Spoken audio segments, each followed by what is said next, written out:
solemnly swear that the testimony about in this case will be the truth, the whole truth, and nothing but the truth. Yes, sir, I do. Thank you, Mr. Mayor. Will you state your name and address for the record, please? My name is Steve Little. My address is 370 South Garden Street in Marion, North Carolina. Thank you, and please proceed with your statement. Thank you. I come not as a resident of South Garden Street in Marion tonight, but instead as the mayor of the city of Marion. And in that capacity, I try to speak for all of the citizens who live in the city of Marion. And in doing so, I want to express my strongest possible objection to the request that Duke Energy has made for what I consider to be an excessive increase.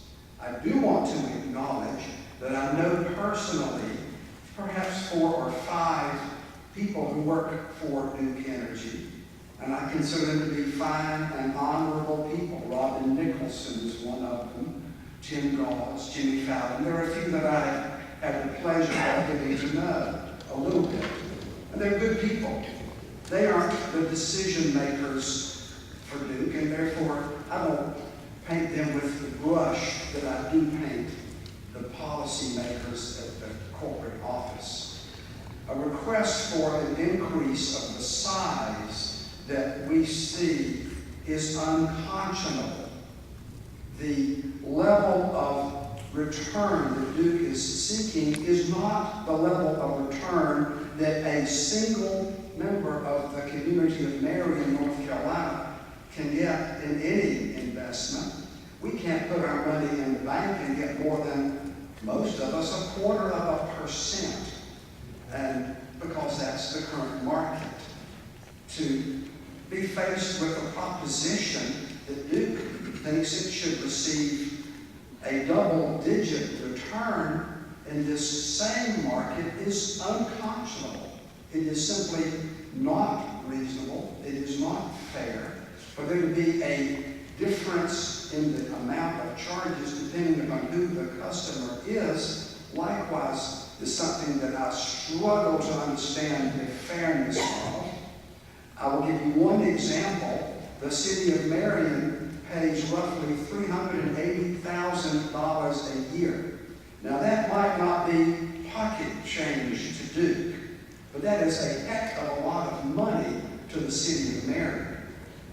And yet, we have our bill not treated as one bill for $380,000 that could, under this proposal, receive a lower increase. Our bill is divided into 59 different accounts. So our big whopping $380,000 bill, when it's sliced up 59 ways, means we get hammered because our increase is going to be way up here, just like the other little people throughout the state.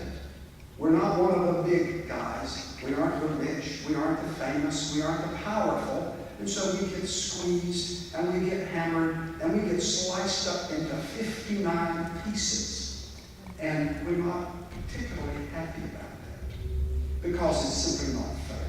It is excessive for Duke Energy to think that we would ignore the request, even though we didn't have much notice of this. I don't doubt that there was technical compliance, but in reality, we learned yesterday afternoon about this meeting tonight.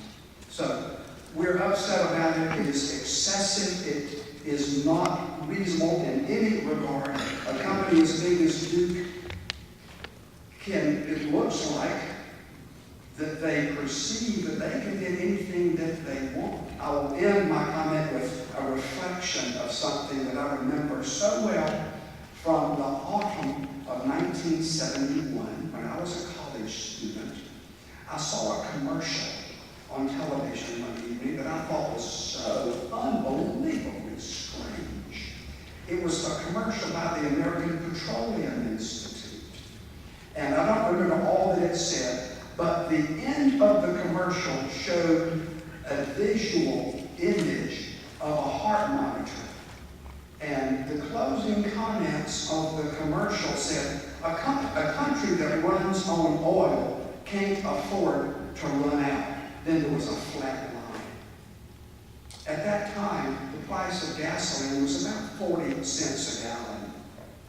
Less than 6 months later, surprise, the price of gasoline was about 4 times that. This was simply the Petroleum Institute laying the foundation for, we are going to squeeze and squeeze, and we're going to get what we want. And they did. Do the big players think that if they ask for the moon and the stars, that we will then settle for the stratosphere and not fuss? Perhaps, but that is not a successful policy. And I encourage and urge the Utilities Commission to not allow this excessive request. Thank you. Other questions for me?